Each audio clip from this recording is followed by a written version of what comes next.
crime scene. Blood everywhere. A woman walks the hallway of a building where something horrific just happened.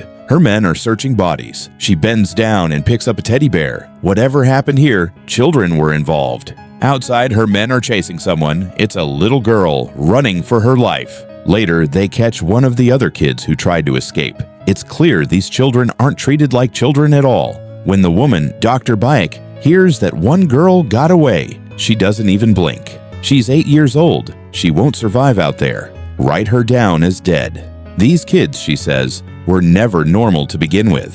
Then she walks off like nothing happened. Far from that building, on a quiet farm, an old man spots a little girl asleep in the grass, covered in blood. He rushes to her. A doctor patches her up, says she'll be fine, then asks the couple what they plan to do once she recovers. They don't answer. That night, when the wife sits alone with the girl, the child reaches out for her hand, like she's begging her not to leave. 10 years pass. That girl is now a young woman named Ja-yoon. She's trying to get feed on credit from a store owner who refuses until his son quietly sells it to her anyway, clearly smitten. Even the local police officer jokes about her. Everyone knows she drives without a license, but nobody enforces it because her parents are sick and she's the one holding the family together. At home, Ja-yoon scolds her father for still working despite his health. He teases her back. She never dresses like a girl her age. She'll never find a husband like this. She laughs and tells him not to cry when she does get married. Her mother, meanwhile, is warm but forgetful. Early signs of Alzheimer's, something Ja-yoon has quietly been researching online. Over dinner, the news mentions a scientist's death and falling cattle prices. Her father says they may have to sell off part of the herd just to keep the rest fed. Money is tight, and Ja-yoon, unnoticed by her parents, has a strange mark on her back. The next morning, she meets her best friend, Myung-hee, the police chief's daughter. Myung-hee brings up a televised talent contest. The prize money could save the farm. At the audition, the judges are impressed by her grades and her looks. Both girls make the cut. That night, watching the broadcast with her parents and Myung-hee, Ja-yoon doesn't sing. She shows them something else, an ability that looks a lot like magic. Her parents are shaken, though it's clear this isn't news to them. Once the prize money comes in, she won't need to use it again. Outside their home, a stranger is watching. This is the man they'll come to know as the nobleman, and he has finally found her. Days later, the two girls board a train to Seoul. A young man with curled hair approaches Ja-yoon like he already knows her. He makes a strange gesture with his hand, and without warning, she starts crying. Myung-hee yells at him, and he backs off calmly. "We'll meet again," he says, and walks away. Moments later, that same man kills a man elsewhere on the train and dumps the body without a trace of guilt. In Seoul, Ja-yoon sings beautifully and makes it to the final round, but Dr. Bayek and her partner Mr. Choi are watching. The second they see her, they know. It's the girl who escaped 10 years ago. After the taping, Ja-yoon gets a sudden nosebleed, and a memory surfaces. A doctor once told her she has a degenerative brain condition. Outside, men in suits claiming to be from the network try to lure the girls into a car. Something feels wrong. They slip away in a taxi just in time. Back in town, waiting for Myung-hee's father to pick them up, Ja-yoon suddenly panics. She thinks of her parents and takes off alone. Myung-hee follows. Her father, Officer Do, is already racing to the farm, and the nobleman's men get there first. When the girls arrive, the patrol car is empty, footprints in the mud. Ja-yoon sprints home in the dark and finds both fathers waiting, completely unharmed. The power was just out from the storm. That night, Officer Do warns Ja-yoon that he's seen suspicious foreigners near the farm. The next morning, Dr. Bayek and Mr. Choi talk business over breakfast. Beck insists the girl belongs to them.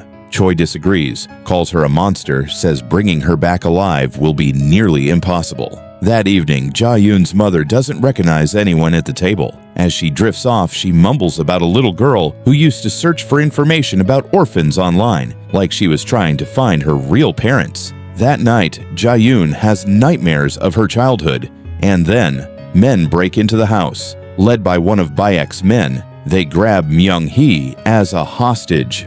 "We finally found you," their leader says. Ja-yoon insists they have the wrong person. He tells her he could never forget her. She almost killed him once. Something shifts in her.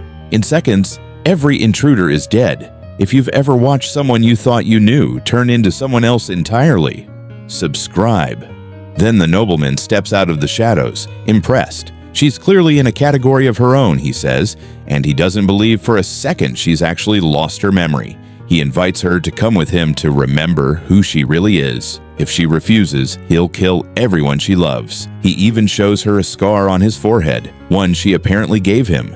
Terrified for her family, she agrees and asks Myung-hee to look after her parents. On the drive, the nobleman tells her the truth. He picked that couple on purpose. He researched them online, learned they'd lost a daughter and granddaughter, knew they'd never turn away a child. She was never an accident.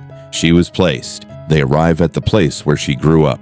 Nothing happens. Meanwhile, word of the failed house attack reaches Choi, and his men move in for revenge. Back with Ja-yoon, she's strapped into a chair inside a high-tech lab. Dr. Bayek tells her they searched for over 10 years and never imagined she'd hand them the clue herself by going on live television. She orders an injection, and Ja-yoon's memories come flooding back. The training, the experiments, why she ran. Baek explains everything with pride. The experiments worked. They created children with impossible strength, intelligence, abilities no one could control. That's exactly what made them dangerous. Ja-yoon was the best of them, and the hardest to manage. The order came down to eliminate them all. Baek couldn't do it. She reveals the cure too, a serum that restores Ja-yoon's power and holds back her illness, but only for a month. One dose. Then she needs another. Baek expects gratitude. Instead, Ja-yoon smiles back. This is exactly what she planned all along. She was never the victim in this room. She let herself be found. What follows is chaos. Ja-yoon takes down her guard, steals his weapon, and fights her way through the facility straight toward Bayek. At the same time, Choi's men storm the base and collide head-on with the nobleman's people. It becomes a slaughter on both sides. Ja-yoon catches up to Bayek and drags her through the wreckage, right into the nobleman. He tells her he should have killed her when he had the chance, because now she'll die by his own hand. They tear into each other in the film's most brutal fight yet. Choi appears and shoots Ja-yoon down. She's left defenseless. One of the nobleman's allies rushes to help. Choi kills her too. Then he turns on Baek, who thought she was safe, and kills her as well. But it's enough of a distraction. Ja-yoon gets back up, kills Choi, and finishes off the last of the nobleman's people. She turns to the nobleman and asks where the rest of the serum is. There's more at another facility, and some right here. She doesn't hesitate. She shoots him, grabs every vial she can carry, and walks out. She races home to find an ambulance outside. Her mother has taken a turn for the worse. Ja-yoon hands her father the serum. One dose will hold her steady. He asks if she doesn't need it herself. She kept 2, she says. That'll be enough for now. She has to go, but she'll be back. Before she leaves, her father tells her the truth. When she was little, there were nights he was afraid of her. Nights he even thought about what it would mean to let her go. But her mother refused. No child deserves that, she'd said. All children are the same underneath. So they raised her with patience, even knowing all along she wasn't like other kids.